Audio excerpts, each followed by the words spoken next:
Good evening, visitors. Welcome to the Australian War Memorial's last post ceremony.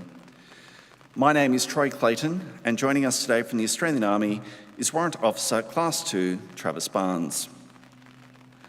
We warmly welcome the family of Lance Corporal Paul Harold Denehey, whose story will be told shortly. We also welcome members of the Australian Special Air Service Association, both in attendance and those watching the live stream this evening. We also welcome Group Captain Ernie Walsh, representing the Air Force Association. We welcome the veterans who have served, those that are still serving, and the families that love and support them. We also acknowledge the members of the RSL Services Clubs Association, RSL Victoria, and RSL Queensland, who are watching this ceremony broadcast across Australia. During this evening's ceremony, wreaths will be laid at the base of the Pool of Reflection by family and visitors to the memorial. If you're able, please stand and join in singing the National Anthem.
The Australian War Memorial was the vision of Charles Bean, Australia's First World War official historian.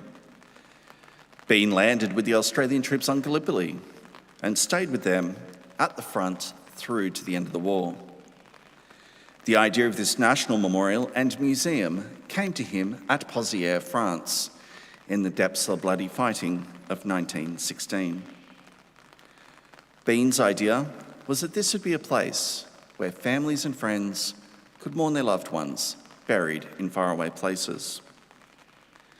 It would also be a place that could help all Australians understand what these men and women had endured and what they had done for us. Bean's vision, to which we remain true, is best expressed as inscribed in the memorial's galleries. Here is their spirit, in the heart of the land they loved, and here we guard the record which they themselves made. Tonight, we'll read the story behind just one of those on the Roll of Honour, which lists the names of more than 102,000 men and women who have given their lives for us in war and on operations for more than a century. But first, we present a lament, Flowers of the Forest. Wreaths or floral tributes will now be laid at the base of the Pool of Reflection.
Today we remember and pay tribute to Lance Corporal Paul Denehey.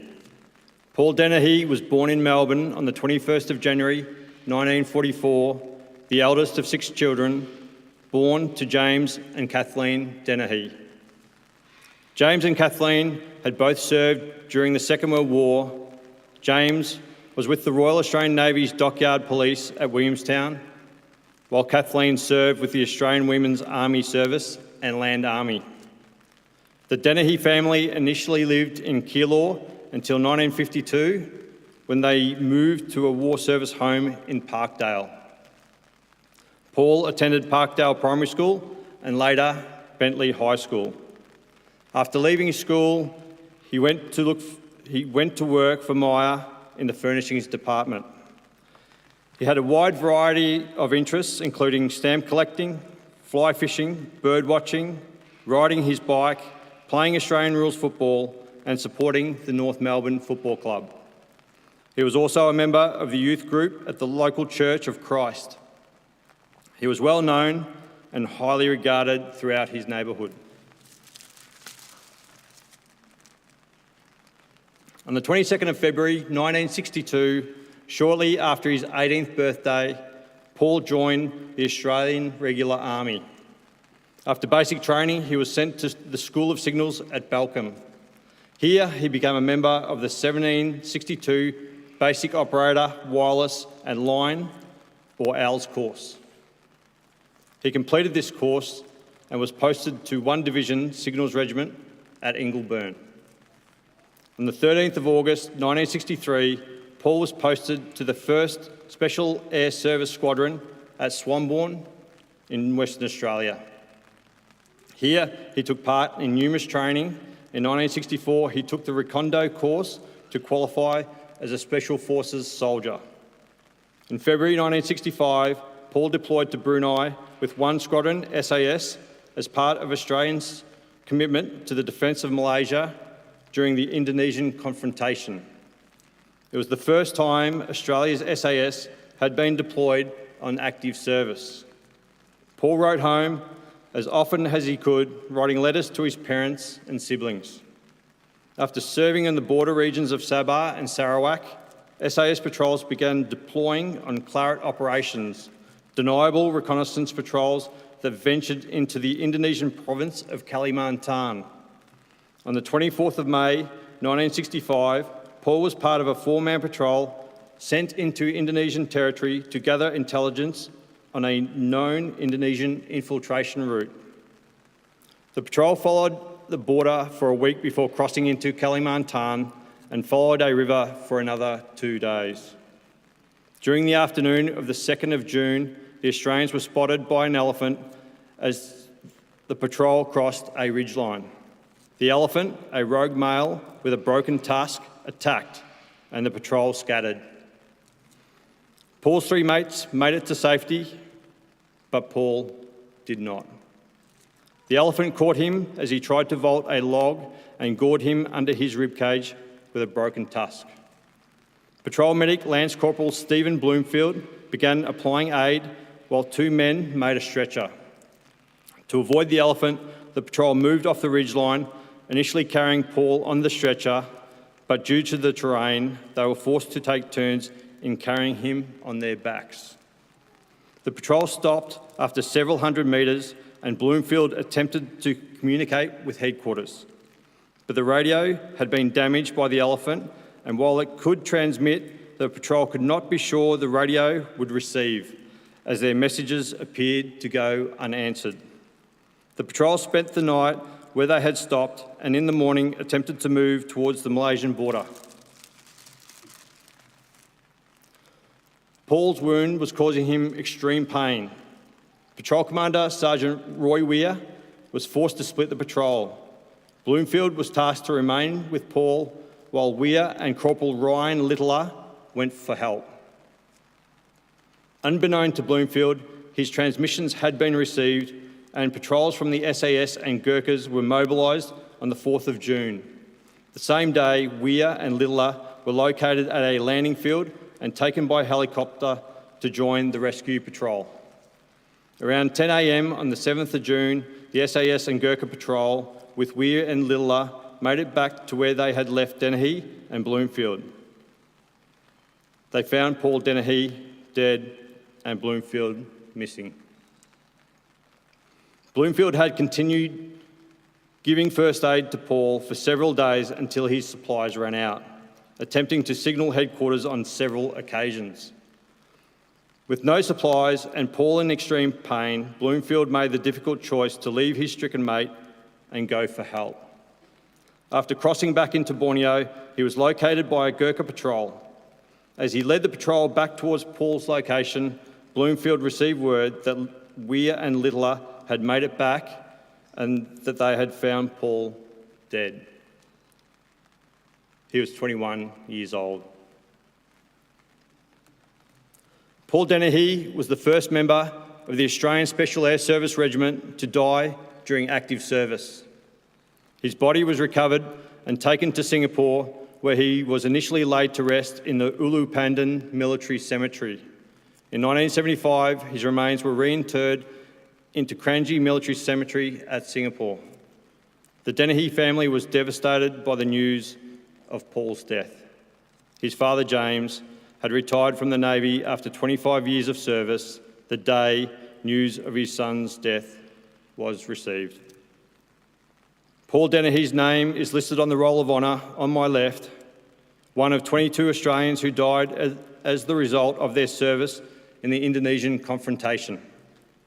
His photograph is displayed today beside the pool of reflection. This is but one of many stories of service and sacrifice told here at the Australian War Memorial. We now remember Lance Corporal Paul Harold Denehey, who gave his life for us, for our freedoms, and in the hope of a better world.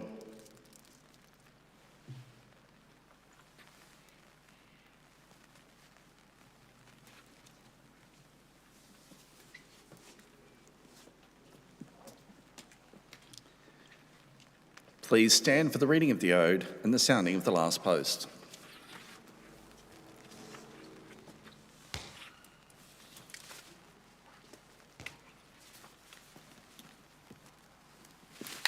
They shall grow not old, as we that are left grow old. Age shall not weary them, nor the years condemn. At the going down of the sun, and in the morning, we will remember them. We'll remember them.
Lest we forget.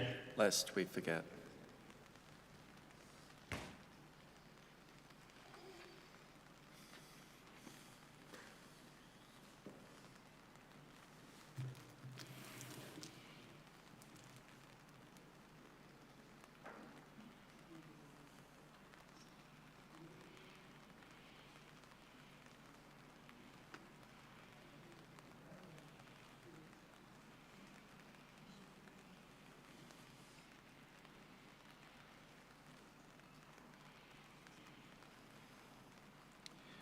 We leave you this evening with the words of the memorial's founder, Charles Bean. Many a man lying out there at Poziere or in the low scrubber Gallipoli with his poor, tired senses barely working through the fever of his brain has thought in his last moments, well, it's over. But in Australia, they will be proud of this. Ladies and gentlemen, girls and boys, that concludes the last post ceremony. On behalf of the Director and staff, thank you for visiting the Australian War Memorial today and for your continued support of the Memorials Development Project. And we wish you all a very pleasant evening. Thank you.